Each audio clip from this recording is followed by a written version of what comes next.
bon dia. Avui fem la lliçó 66, que diu així: la meva funció i la meva felicitat són una. Segurament hauràs notat que en les nostres lliçons més recents hem fet molt d'èmfasi en la connexió que existeix entre desenvolupar la teva funció i aconseguir la felicitat. Això ha estat així perquè realment no veus la connexió. Malgrat això, es tracta d'alguna cosa més que una simple connexió. Són una mateixa cosa. La manera en què cada una es manifesta és diferent, però el contingut és exactament el mateix. L'ego està batallant constantment amb l'Esperit Sant al voltant de la qüestió fonamental de quina és la teva funció. També batalla amb ell constantment respecte a què és la teva felicitat. No és aquesta una batalla que tingui dos participants. L'ego ataca i l'Esperit Sant no respon. Ell sap quina és la teva funció. Ell sap que és la teva felicitat. Avui intentarem anar més enllà d'aquesta batalla completament absurda i arribar a la veritat respecte a la teva funció. No ens enfrescarem en arguments fútils respecte a allò que és la teva funció. No tractarem inútilment de definir el que és la felicitat ni de determinar els mitjans per aconseguir-la. No gratificarem a l'ego escoltant els seus atacs contra la veritat. Senzillament ens alegrarem de que puguem descobrir el que aquesta és. El propòsit de la sessió de pràctica llarga d'avui és que acceptis el fet de que no només existeix una connexió molt real entre la funció que Déu et va donar i la teva finalitat, sinó que ambdues coses són, de fet, el mateix. Déu et dona únicament felicitat. Per tant, la funció que ell t'ha donat ha de ser la felicitat. Per tant, la funció que ell et dona de ser la felicitat, encara que sembli una altra cosa. Els exercicis d'avui són un intent d'anar més enllà d'aquestes diferències d'aspecte i de reconèixer un contingut comú allà on en veritat hi és. Comença la sessió de pràctica de 10 o 15 minuts reflexionant sobre aquests pensaments.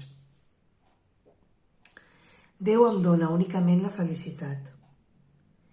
Ell m'ha donat la meva funció. Per tant, la meva funció ha de ser la felicitat. Tracta de veure la lògica en aquesta seqüència, fins i tot si encara no acceptes la conclusió.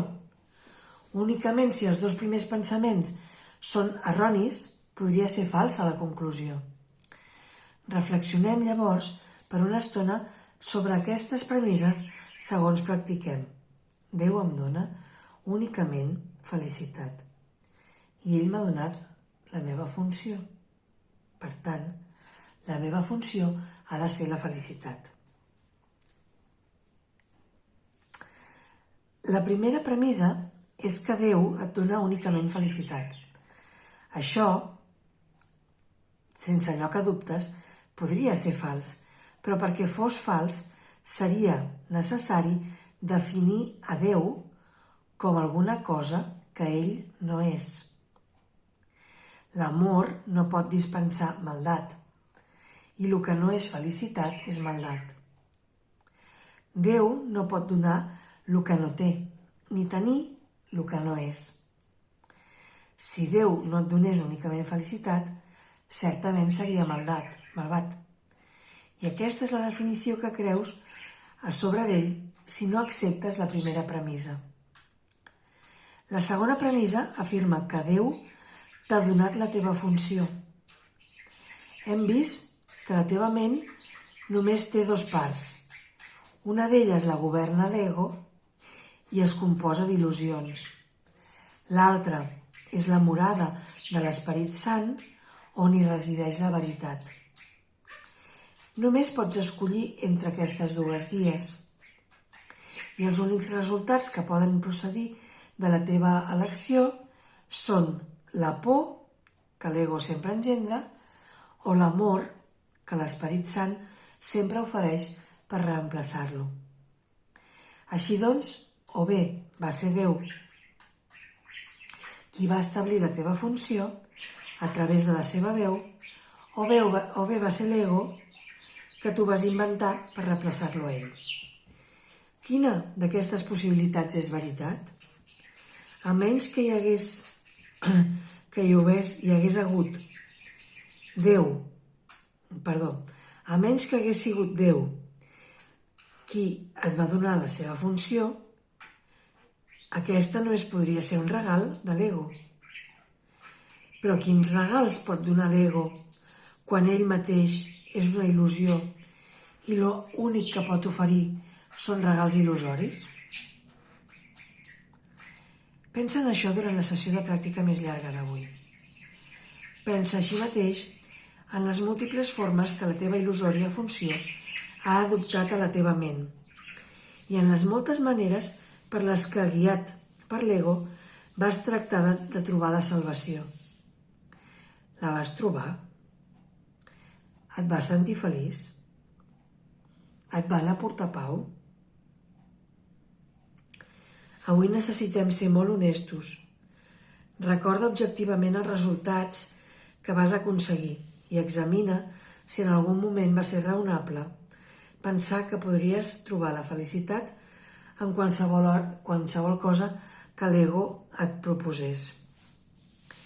Amb tot, l'única alternativa per la veu de l'Esperit Sant és l'ego.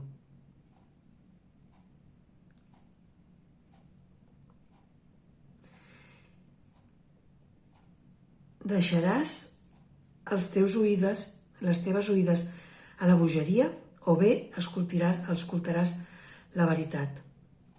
Tracta de fer la teva elecció mentre reflexiones sobre les premisses en les que es basa la nostra conclusió. O sigui, escoltaràs la bogeria o escoltaràs la veritat. Podem estar d'acord en aquesta conclusió, però en cap altra, tota vegada que Déu mateix coincideix amb nosaltres al respecte. La idea d'avui és un altre pas de gegant cap a la percepció d'allò que és lo mateix com lo mateix i de lo que és.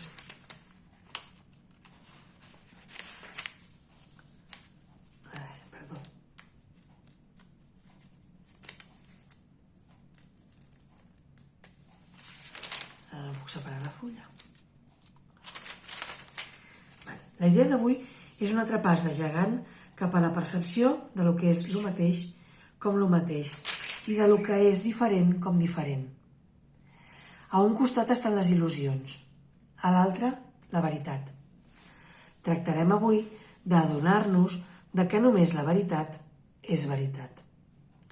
Per les sessions de pràctica més curtes, que avui et resultaran molt beneficioses si les portes a terme 2 cops per hora, suggerim la següent fórmula d'aplicació. La meva funció i la meva felicitat són una, perquè Déu m'ha donat les dues. No et prendrà més d'1 minut i probablement menys repetir aquestes paraules lentament i pensar en elles per una estona mentre les dius. Déu-n'hi-do, la lliçó 66. La meva funció i la meva felicitat són una. Anem a veure què ens remarca el Kenneth.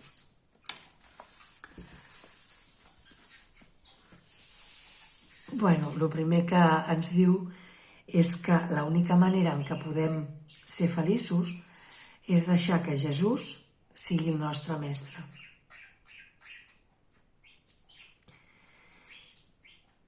Aquí aquesta lliçó vol fer èmfasi amb la connexió que existeix entre desenvolupar la teva funció i aconseguir la felicitat. I ens diu que són una mateixa cosa. De fet, el Kenneth ens diu que desenvolupar la nostra funció és la causa i l'efecte és aconseguir la nostra felicitat. O sigui que una és causa i efecte i que per això estan unides. Quan perdonem els nostres pensaments de culpa, odi i dolor, quan ho perdonem tot, el que ens queda és la felicitat, perquè causa i efecte són una mateixa cosa. I els efectes no abandonen mai la causa, igual que la font no abandona mai les idees. Les idees no, els pensaments no abandonen mai la font. Per l'ego, la nostra funció és sobreviure. Però, igual que la lliçó ens parlava d'un combat entre l'ego i l'Esperit Sant, no hi ha tal combat perquè l'Esperit Sant no accepta cap pugna. L'Esperit Sant no entra en el joc. No es creu les il·lusions, no les fa reals. Llavors, la separació no ha ocorregut mai perquè Déu no sap res d'ella.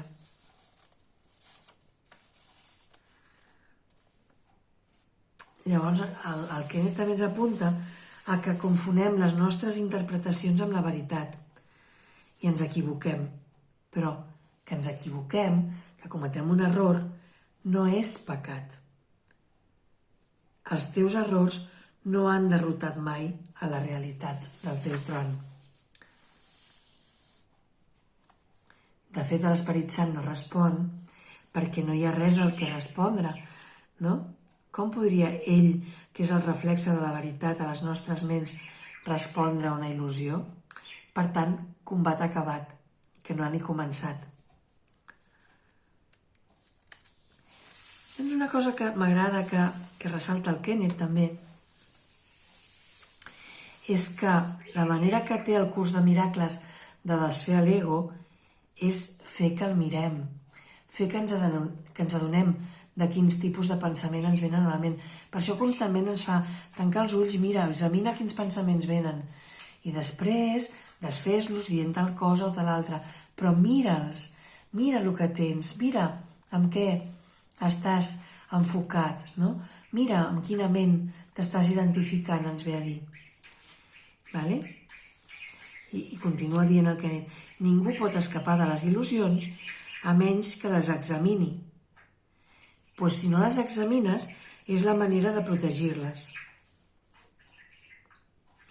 I va més enllà i diu, què és la curació, sinó l'acte de desfer tot el que obstaculitza el coneixement?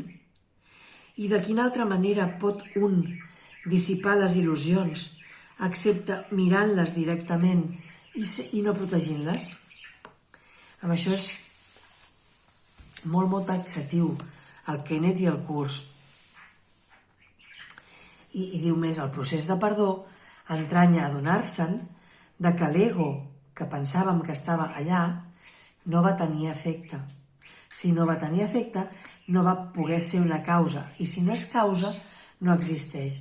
I amb això el curs hi va fent èmfasis i va repetint diverses vegades en diverses lliçons. I per últim, una altra cosa que volia ressaltar de tot el que ens senyala el Kenneth és que el sacrifici, que també ha aparegut per aquí per la lliçó, és una noció que Déu no coneix. El sacrifici ve de l'ego, ens ha estat inculcat per l'Església Catòlica, de que Déu exigia sacrificis. Res més allunyat de la veritat.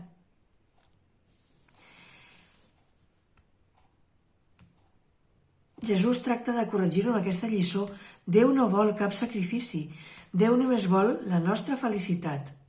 I per això la nostra felicitat i la nostra funció són una mateixa cosa. Bueno, no em vull extendre més.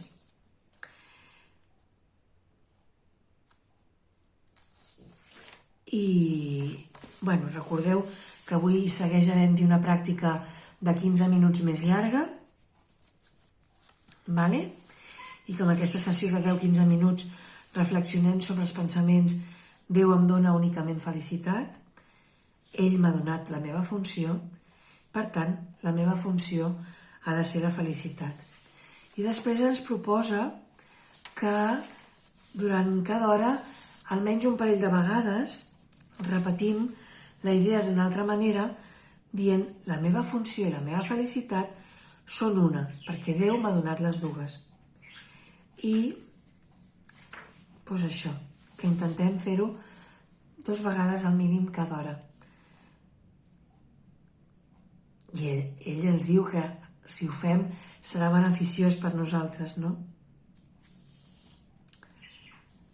Doncs bé, Déu em dona únicament felicitat, ell m'ha donat la meva funció, per tant la meva funció ha de ser la meva felicitat. Déu no em pot encarregar res que no em faci feliç, diria jo, no? És com si Déu vol que faci això, és perquè això m'aportarà felicitat. Déu no ens proposa mai res que no sigui un camí de bondat, on no hi ha sacrifici i on només hi ha bondat i felicitat. Doncs no m'enrotllo més. Us deixo amb aquesta lliçó i desitjant-vos que tingueu una bona pràctica i un molt bon dia. Ens veiem demà amb una lliçó nova. Fins demà. Adeu.